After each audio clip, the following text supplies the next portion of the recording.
What is up, savages and hotties? My name is John Fadule. As a teenager, I walked onto a Division I football team and became its starting quarterback as a true freshman. Basically impossible. I'm an online fitness trainer and the author of the novel Daydreams and Nostalgia. Welcome to episode 2 of Fadule World, a place where we never gossip, where we talk to our crushes in person and ultimately end up making them our wives. Welcome to a place where we spend our Thanksgiving and Christmas having the jolliest, warmest, most wholesome time with our rock star future father-in-law.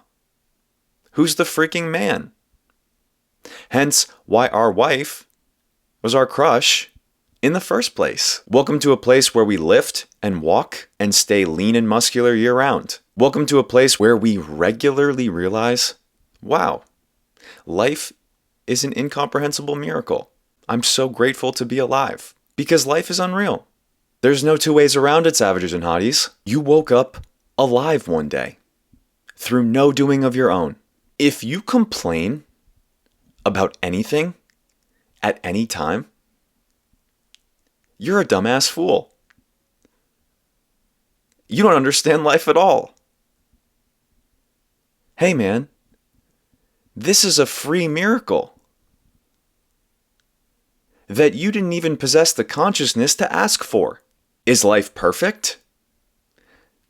Do I wish I could pull more weight on seated plate-loaded isometric rows? Do I wish I woke up to a flurry of text messages from the yoga-thick young woman I currently have a crush on? Do I wish my boys referenced my high school football heroics more often? Do I wish Jessica Chastain and Charlotte Flair got into a fight over me every weekend on national TV? Do I wish my fantasy team scored 190 points every weekend and that my bench scored 0 points at all? Yes to all those things.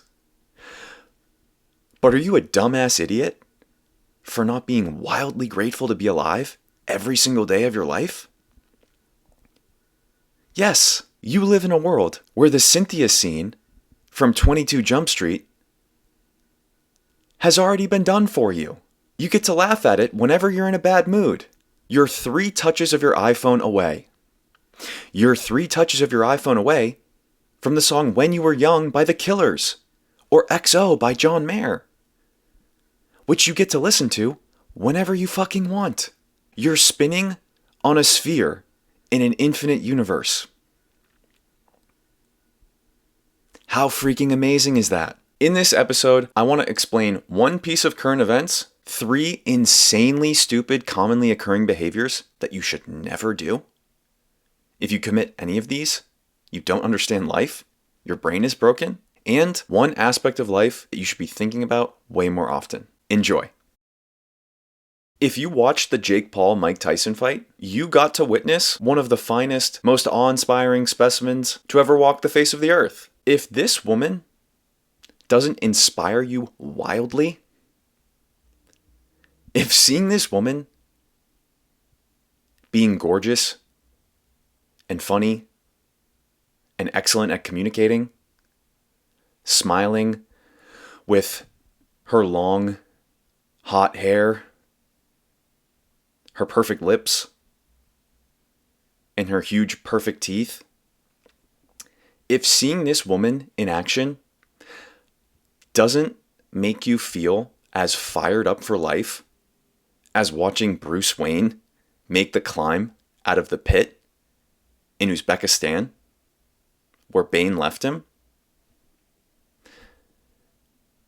you need to schedule an appointment with your doctor. How can you look at this woman and not want to do whatever you can to level yourself up into the hero-like character that a woman of this quality would want to spend the rest of her life with? How can you look at this woman and not want to be the absolute freaking man? How can you look at this woman and know that a woman of her caliber exists and go your entire 90 years of missing out on enjoying an amazing life with one of them? And if you're a woman watching this, how inspiring is this for you? You stand the opportunity to be so great at life, to put the work in on yourself that arrives you at being so beautiful, to get so skilled at whatever work had to go in for her to get herself into this position, on this booth, at this event, AT&T Stadium, Dallas, Texas, Netflix, huge deal, the entire world watching her. How freaking awesome is that? This woman's life is freaking awesome. Everywhere she goes, everyone is giving her their absolute best. Every dude is on the top of his game, bawling out, holding the door for her, trying to make her laugh with a clumsy one-liner. Every woman is either so stoked to be around her or ferociously jealous of her. Either way, she's the queen of the situation. Life can be so freaking good. And that's what this woman is a symbol of. Beauty shames. You can either chase beauty, you can either be beauty, you can either bring as much beauty into your life as you possibly can, or you can pussy out and distract yourself with mindless, pointless activities that your chubby toddler self would be ashamed of you for. He doesn't want you to be doing loser bullshit. He wants you to be leveling up into your best self. He wants you to be wheeling your crushes. He wants you to be a hero-like gentleman. He wants you to be strong and kind and generous. He wants you to be the man. Don't let him down. If you watched the Jake Paul-Mike Tyson fight and you saw this woman, you saw greatness. If this doesn't fire you up impossibly, you're a dumbass fool. 1. Being mean to girls. Hey, dickhead, idiot, loser. Why are you being mean to a girl? Why are you issuing a passive-aggressive comment to a girl? Why are you issuing a passive-aggressive comment? Why are you issuing a passive-aggressive comment to a girl? You should be riding the train or sitting in a coffee shop or movie theater daydreaming about something bad happened to a girl that you don't even know. Never mind it's your crush. Never mind it's your best friend's little sister. A girl you don't even know. You should be playing third base pre-pitch in your mind, mentally rehearsing exactly what you would do to save the day and save her life if shit hit the fan. You should be regularly daydreaming as you go about your everyday life about saving girls from bad guys. You shouldn't be being mean to them. Hey, dummy, have you ever watched a movie? Why are you copying The Bully? Be Dalton from Roadhouse, 1989. Be Tim Riggins. Be James Bond. Be Rust Cole. Don't be mean to girls. Why are you yelling mean things at girls? Why are you quote retweeting a girl, trying to make her feel bad? Be like Ryan Gosling from Place Beyond the Pines. Rob freaking Banks before you do something mean to a girl. At least that's freaking ballsy. Christ, man. Is there anything smaller dick energy than being mean to a girl? Are you fucking stupid? Do you think in anyone's mind that you're winning when you put a girl down? Do you think you're scoring if you make her cry? 2. Bailing on dates. Sketchy as fuck. Never do this. Would McConaughey do this? Would his slick, talented protege, Glenn Powell, do this? It's not what Jessica Biel would do. It's not what Jessica Chastain's character from Molly's Game would do. That's for sure. It's certainly not what her character from Interstellar would do. What are you so fucking afraid of? Awkwardness? An imperfect interaction? That's what's going to keep you sheltered in your apartment? Scrolling your phone? Like a fraidy cat loser? What the fuck is funnier than an awkward interaction? Especially between boy and girl. That's freaking hysterical, dude. You should cherish that. You shouldn't even want to get drunk. You should want to sit in that hilarious awkwardness. You download such banger information about life from bad dates. Go on bad dates, dude. You're not going to explode.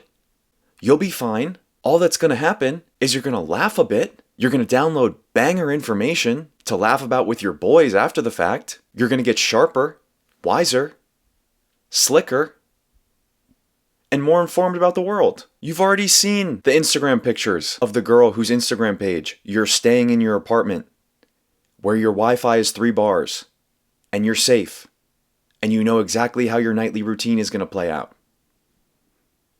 You've seen her pictures before, dude. They're not going anywhere. Go out into the real world. Stop copying the screw-tight, cynical adult that told you the world is horrible and scary. The world is a little bit horrible.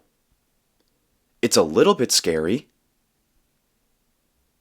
But if you can arrive at the mental place where you can laugh at it, you're indestructible. Long story short, message from your future self, stop being a pussy. 3, dinner as a first date.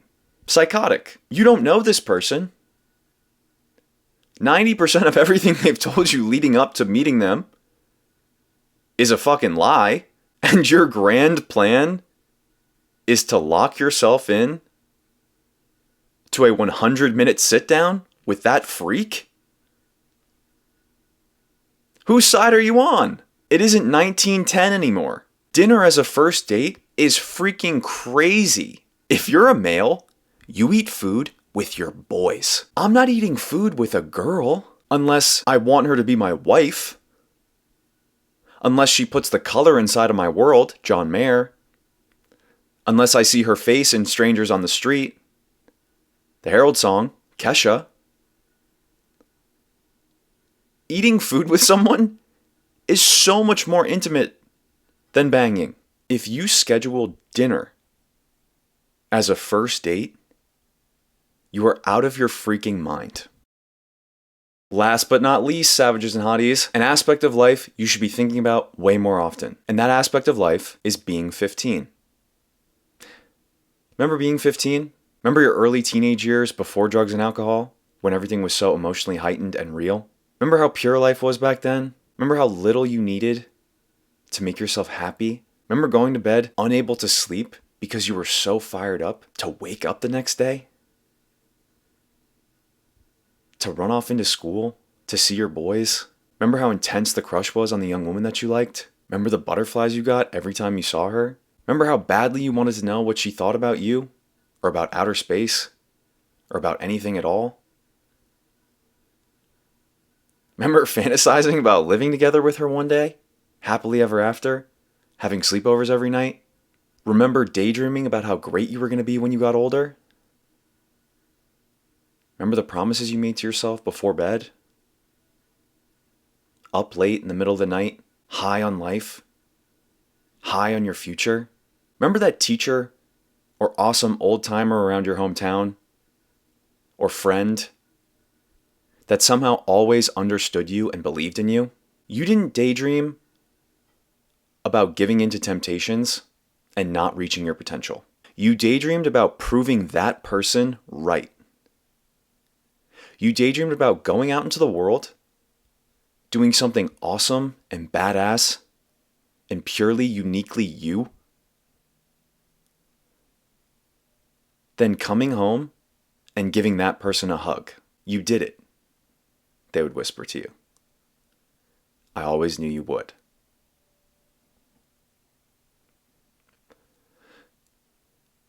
Chills. You're allowed, with every decision you make, big or small, to ask yourself, would my 15-year-old self be proud of me right now? Is there a better, more banger feeling than putting your head on the pillow at the end of the night, knowing you put in an awesome day? You did whatever tasks you wanted to do. You treated people awesomely. You were genuine. You weren't sketchy whatsoever. You saw your crush. You got nervous as fuck, but you mustered up the courage to talk to her anyway, in a non-creepy way, when she wasn't busy, when she wasn't in the middle of her set at the gym, in a completely healthy, chill way. Isn't that an awesome fucking feeling? How awesome do you think you would feel if you went to bed with that feeling 10 nights in a row, 50 nights in a row, 5 years in a row? How amazing could your life get? Life is so freaking good. You get one shot at this amazing miracle. Why not give it everything you possibly have?